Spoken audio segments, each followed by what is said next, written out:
राधे कृष्णा। जय बोलो सीता रामचंद्र भगवान की जय। श्री राम जय राम जय जय राम। श्री राम जय राम जय जय राम। जय बोलो सीता रामचंद्र भगवान की जय। जय बोलो राष्ट्र गुरु समर्थ रामदास स्वामी की जय। जय बोलो वीर धीर शूर आंजनेय स्वामी की जय। जय बोलो स्वराज्य सिंहासनाधिपति छत्रपति शिवाजी महाराज राजे की जय। जय हिंद। भारत माता की जय। समर्थ रामदास நம்மளெல்லாம் சமர்த்தமா ஆக்கணும்னு ஆக்கிறார். சமர்த்தன் ஆக்கின்றிருக்கார். சாமர்த்தியம் வேணும். நிறைய பேர் சொல்லுவார்கள், நல்லவெல்லாம் கஷ்டப்படுறா, நல்லவனா மட்டும் இருந்தால் போதாது, சாமர்த்தியமும் வேண்டும். மான் புள்ள மேய்ஞ்சிண்டு சாதுவா மட்டும் இருந்தால் போதாது, சிங்கத்தையும் புலியையும் சிறுத்தையை செந்நாய்களையும் கழுதை புலிகளையும் ஓநாய்களையும் ஏமாற்றி ஓடி தன்னை காப்பாற்றிக் கொள்ளவும் தெரிய வேண்டும். ரொம்ப நல்லவன், அவர் ரொம்ப நல்லவன், அந்த அம்மா ரொம்ப நல்லவங்க, இந்த டைட்டிலே வேண்டாம். சில பேர் சொல்லுவோம், அப்பா அவன் ரொம்ப கெடிக்காரன், அவர் ரொம்ப கெடிக்காரி.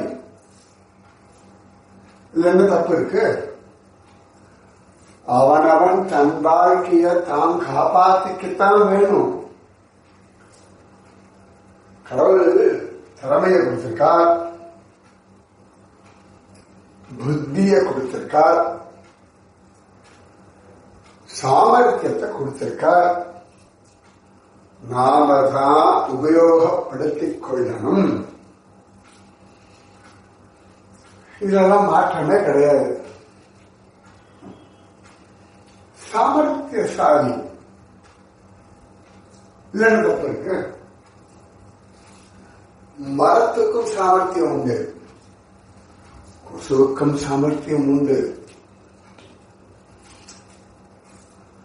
எதுக்கு சாமர்த்தியம் இல்லை?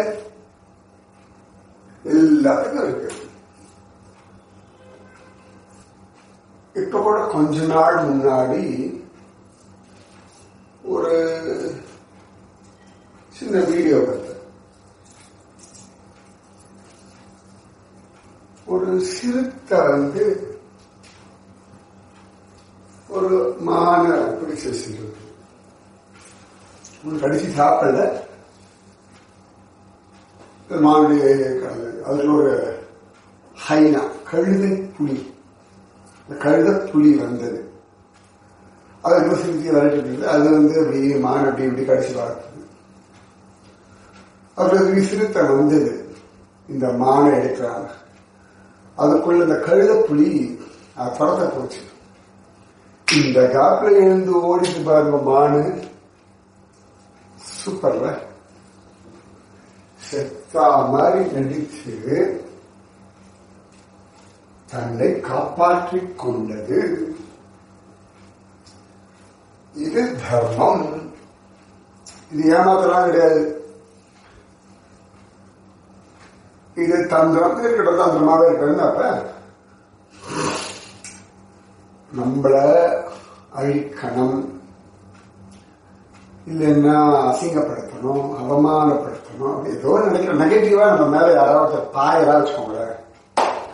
அவன் நெகட்டிவா பிளான் பண்றான்னா நம்மளுக்கு அதே நெகட்டிவா பிளான் பண்ணி நம்மளை காப்பாத்தி ஓடி பண்ணும். அவளை தோக்கடிக்கிறோம், அவளை ஜெயிக்கிறோம், அவளை மாட்டி விடுறோம், நம்மளை காப்பாத்திக்கணும். இது தர்மம். இந்த முள்ளம்பன்றி பொறுக்கிப்பன்றி உடம்பெல்லாம் முள்ளா இருக்கும். ஆனாலும் அதை சாப்பிடறதுக்கு சில மிருகங்கள்லாம் வரும். இது என்ன பண்ணும், முகத்தை காட்டாம திரும்ப திரும்ப திரும்ப திரும்ப தன் பேக் சைடு காணும்.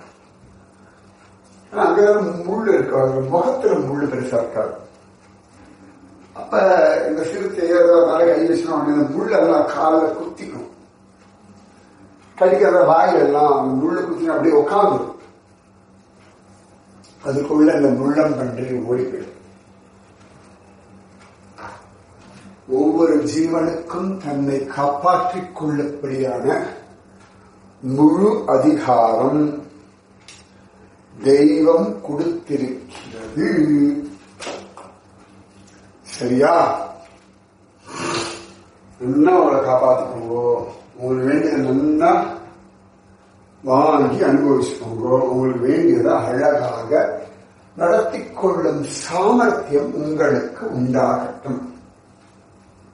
நான் திரும்ப அடுத்த வாரம் ஏமாத்துங்கோ அப்படிலாம் சொல்ல, உங்களுக்கான நியாயமான தேவைகளை நடத்தி கொள்ளக்கூடிய சாமர்த்தியத்தை நீங்கள் வளர்த்துக் கொண்டுதான் ஆக வேண்டும்.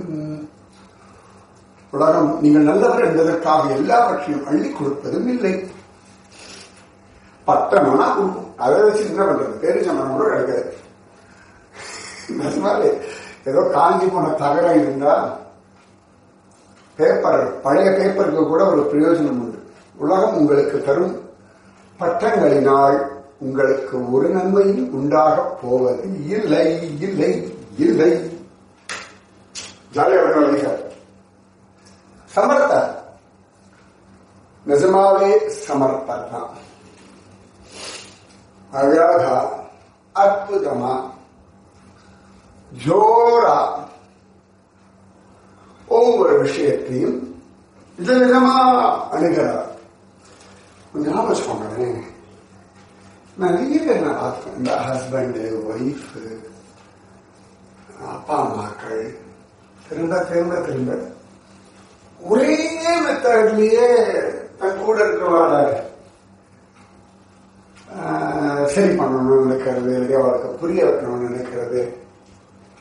கொஞ்சம் வெரைட்டியா தான் மெத்தட் யோசிங்க. நிறைய லேடிஸ் யூடியூப்ல மட்டும் வெரைட்டியா பார்த்து சமைக்க அவ்வளவு முயற்சி பண்றேன். உங்க புருஷர் அவரை சரி பண்றது வெரைட்டியா தான் யோசிப்பாங்க. உங்களுடைய மனைவி அவளை எப்படி ஆனந்தமா அழகா வச்சுக்கிறது வெரைட்டியா யோசிப்பாங்க. என்ன வேலை இருக்கு? ஒரே வேலைதான் வாழ்றது. 1000 வேலைகள், எல்லா வேலையும் என்னதுன்னா ஒரே ஒரு வேலைக்காக தான். உங்களுடைய முக்கியமான வேலை வாழ்வது. சந்தோஷமாக, நிம்மதியாக, திருப்தியாக, ஆனந்தமாக, ஆரோக்கியமாக, ஜாமன் அமக்களமா செம்மையா வாழணும். ஓகேவா?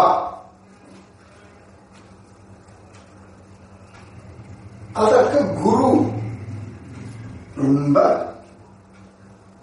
ஹெல்ப் பண்றார். அழகா வழி காட்டுறார். ஜாலியா யூஸ் பண்ணுங்க. ஒரு சூப்பர் ரோடு இருக்கு, நேஷனல் ஹைவேஸ், அமக்கலமான ரோடு. நீங்க என்ன பண்ணணும்? அந்த ரோட்ல ஜாலியா வண்டி ஓடி போகணும். அந்த ரோட்ல போற வண்டியில ஜாலியா உட்கார்ந்து போகணும். இது என்ன கசக்கிறது உங்களுக்கு? குருதான் அழகா பக்தி என்னும் ராஜ பாட்டை, பிரேமை என்னும் ஆனந்த வழி அப்படி போட்டு விட்டுருக்காரு. ஜாலியா டிராவல் பண்ணி கடைக்கிறத அனுபவிச்சுட்டு போவிகளா அதை விட்டுட்டு பழம்பிண்டு எப்ப பார்த்தாலும் சினிங்கிண்டு மூக்க சிந்திங்களா, என்னமா குருஜி வரலாம் அப்படின்னா அருவருப்பது. ஆனந்தம் உங்களின் கூடவே இருக்கு. சரியா? சிவாஜி எப்படி அழகா தியானம் பண்ணா, எப்படி அழகா சமர்த்த ராமதாசன் சொப்பனத்துல இருந்தார், தேங்காயும் ஜபமாலையும் கொடுத்தார் அப்படின்னு பார்த்தது. இன்னைக்கு ஒரு சிவாஜியோட விஷயம் பார்க்கலாமா? ஒரு சந்தர்ப்பத்துல சிவாஜி ராஜே ஒரு கோட்டைக்கு போறார். அப்பப்ப அவன் தன்னுடைய கோட்டைக்கெல்லாம் போவான் இல்லையா, மாத்தி மாத்தி வெரைட்டியா போய்த்தானே ராஜா வாச்சார். இதை எப்படி இருக்கு, அதை எப்படி இருக்கு எல்லாம் பார்க்கணுமே. அப்ப அழகா அவன் ஜோரா போறான். பன்ஹால்கட் அப்படிங்கிற இடத்துக்கு போறான். போகும்பொழுது அங்க ஒருத்தரோட இடத்துல தங்குறான். அவனுக்கு எப்பொழுதுமே குரு தியானம் நன்னா உண்டு சிவாஜி ராஜேவுக்கு. அப்ப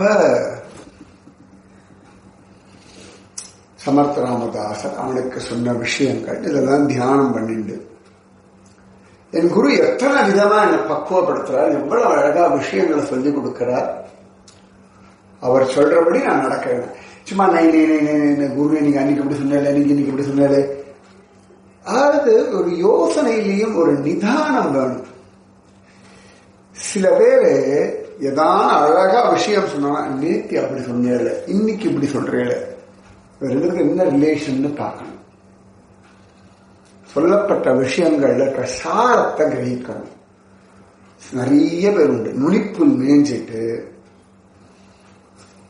எனக்கு இது புரியல, அன்னைக்கு எதிர்காலத்தை பத்தி நினை அப்படின்னு சொன்னேன், இன்னைக்கு அதான் எதிர்காலத்தை பற்றி நினைக்காது. ரெண்டு விஷயத்துக்கும் என்ன சம்பந்தம், என்ன அர்த்தம் அப்படின்னு பார்க்கணும். வரப்படாது. ஒரு நிதானம் மனத்துக்குள்ள போட்டு ஆலோசனை பண்ணணும். அரிசியை கொண்டு குக்கர்ல போட்டுட்டு அப்பப்ப திறந்து பார்க்க கூடாது. படுத்த வச்சுட்டு இத்தனை நேரம் கழிச்சு இவ்வளவு விசில் அப்படின்னா ஒரு கணக்கு இருக்கு இல்லையா. அழகா புரிஞ்சுண்டு ஆலோசனை பண்ணி அதை ப்ராசஸ் பண்ணுங்க. குரு சொல்றது புரியுறதா? சிவாஜி ராஜே பல விதமா யோசிப்பான். இப்படி சொன்னாரு, இது எப்படி இருக்கும், அவனா யோசிச்சு அவனா குரு தியானம் பண்ணி அவனுக்கா ஒரு தெளிவு உண்டா. ஓ, குரு இந்த மாதிரி இந்த விஷயத்தை சொல்லியிருக்கார், இந்த விஷயத்துல நான் இப்படி நடக்க வேண்டும் என்று எனக்கு புரிய வைக்கிறார் அப்படின்னு அவன் தெளிவா இருக்கான். ஆச்சா, அப்ப அவன் இப்படி குருவெல்லாம் குருவுடைய விஷயங்கள் எல்லாம் யோசிச்சுண்டு இருக்கிற சமயத்துல அவனுடைய பாக்கியம் சமர்த்த ராமதாசன் வந்துள்ளார். சிவாஜிக்கு தாங்க முடியாத சந்தோஷம். சரியா சொல்லணும்னா a pleasant surprise gift. அந்த குரு கொடுக்கக்கூடிய அந்த அழகான அனுபவங்கள் இருக்கு பாருங்க, அதெல்லாம் ஒவ்வொன்றும் பொக்கிஷம். அப்படி ரசிச்சுண்டு வாவ் த வாவ் அப்படின்றதெல்லாம் குரு கொடுக்கறது தான். அது திட்டா இருக்கட்டும், உங்களை அழகிறதா இருக்கட்டும், உங்களை சிரிக்க வைக்கிறதா இருக்கட்டும், உங்களுக்கு தெய்வீகத்தை புரிய வைக்கிறதா இருக்கட்டும், உங்களை கிருஷ்ணனை அனுபவிக்க வைக்கிறதா இருக்கட்டும், something wow, just like a wow, அவ்வளவுதான். வாழ்க்கைய வாவ் அப்படின்னு வாழணும்ல. சுகம், பரமானந்தம், திருப்தி. அப்ப ரொம்ப சந்தோஷம். சமர்த்த ராமதாசர் ரொம்ப சந்தோஷம்.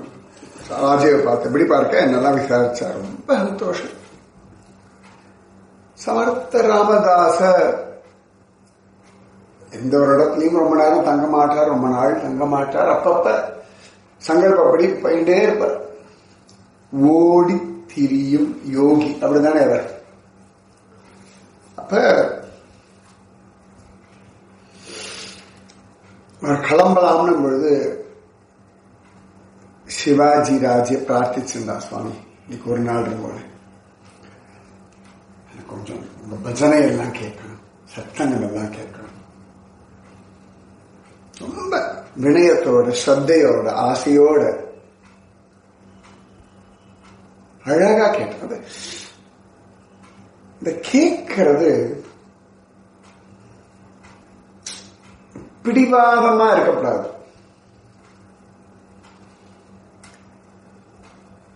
அது குரு கிட்ட கேட்கும் பொழுது ஆத்மார்த்தம் இப்படிதான் சொல்ல முடியும். ஆத்மார்த்தமா நீங்க கேட்கும் பொழுது அது நடக்கும். உடனே நான் கேட்டேன் நடக்கலையே, அப்படி ஆத்மார்த்தம் இல்லையா, ஒத்தப்பேன், நிஜமாவே உதப்பேன். உடனே இப்படி ஆரம்பிக்கப்படாது. ஓ, அப்ப ஆத்மார்த்தம் பகவானே எனக்கு இந்த ஆத்மார்த்தத்தை புரியலை. நொய் நை நை நை நை நை நை நைன்னு பிடுங்கப்படாது. உங்க மனசுக்குள்ள ப்ராசஸ் பண்ணுங்க. வாட் இஸ் ஆத்மார்த்தம்? ஒரு ஆத்மார்த்தம் அப்படின்றத புரிய வைக்கணும்னா எனக்கு சுலபமா சொல்லணும்னா, உங்கள் குரு உங்களுக்கு செய்யும் காரியங்களில் பரிபூர்ண ஆத்மார்த்தம் உண்டு. ரொம்ப சின்சியர், அதுதான் ஆத்மார்த்தம். அந்த மாதிரி நீங்களா பார்த்துக்கோங்க. உங்கள் குரு உங்களுக்காக அவ்வளவு ஆத்மார்த்தமா அவ்வளவு விஷயங்கள் பண்றான். அதே ஆத்மார்த்தமா நீங்க முயற்சி பண்றீங்களா, ஸ்ரத்தையோட கேட்கிறீங்களா, அந்த விஷயத்துல ஈடுபாடோட இருக்கீங்களா, எல்லாம் ஆசையோட இருக்க, அதுல சந்தேகமே கிடையாது. ஆத்மார்த்தம். நீங்க இந்த ஆத்மார்த்தம்ன்ற விஷயத்தை ஆலோசனை பண்ணுங்க. எங்கெல்லாம் குரு சொன்னதை நீங்க ஒழுங்கா புரிஞ்சுட்டு, எங்கெல்லாம் அவ்வளவு அழகா விஷயங்கள் நடந்தது, ஆத்மார்த்தத்தை கவனிச்சு பார்த்தோம்னா ஒரு புரியும். Is very sincere he or she. என் குருஜியமாலாம் அவ்வளவு ஆத்மார்த்தமா இல்லைன்னா நான் எப்படி நீ உட்காந்து உபன்யாசம் சொல்லுவேன்? ஆத்மார்த்தம் உள்ளன்போடு சமர்த்த ராமதாசர் சிவாஜி ராஜே சொன்னான்றதுக்காகவே தங்கி இருந்து கீர்த்தனை எல்லாம் பண்றார். சிவாஜி ராஜேவுக்கு ஆனந்தம். இவ்வளவு பெரிய குரு. இவருக்கு ராமன் பிரத்யக்ஷம், மகாத்மாக்கள் பிரத்யக்ஷம், ஆஞ்சநேய மூர்த்தி பிரத்யக்ஷம். என்ன தியானம், என்ன நாமம், என்ன தபசு. நான் சொன்னேன்னு இவ்வளவு அழகா எனக்காக இங்க தங்கி பஜனை பண்றாரு. அந்த நன்றி நம்ம கண்கள்லாம் அப்படியே அழறது. ரொம்ப கம்பீரியமானவன். ஆனா குருவின் கருணைக்கு முன் குழந்தையா உருகிட்டான். நிஜமாக குழந்தை தானே அவன். விரோதிகளிடத்துல ரொம்ப கடுமையா இருக்கக்கூடிய ராஜா, ஆனால் குருவினிடத்துல அவ்வளவு ஆத்மார்த்தத்தோட இருக்கான். ரொம்ப சந்தோஷம். திரும்ப திரும்ப நமஸ்காரம் பண்ணான். குருநாதர்கிட்ட சொன்னான், என்ன கிருப்பை இது, எனக்காக எவ்வளவு நேரமா இப்படி ஒரு கீர்த்தனையா, ஆஹா ஆஹா, இந்த கிருபைக்கு என்ன கைமாறு, நிஜமாக என்ன கைமாறு பண்ண போறேன், என்ன கைமாறு பண்ண முடியும்? ஒன்னே ஒண்ணு, குரு சொன்னபடி வாழ்ந்து காட்டிடுவோம். அதுதான் எக்ஸாக்டா பர்ஃபெக்ட் கைமாறு. என்னுடைய அனுபவத்துல நான் சொல்றேன். ஓகேவா? தங்கினார், பாடினார். அடுத்த நாள் சிவாஜி ராஜன் கிளம்பட நாடகம்னா அதில் இருக்குனார். சரி, இவ்வளவு நாள் இருந்தது. எனக்காக ஒரு 2 மணி நேரம் நீங்க 5 நிமிஷமே நமக்காக இருக்கட்டுமே. விளையாட்டு என்ன? மோஸ்ட் ப்ரீஷியஸ் டைம் குருவுடைய நேரம்.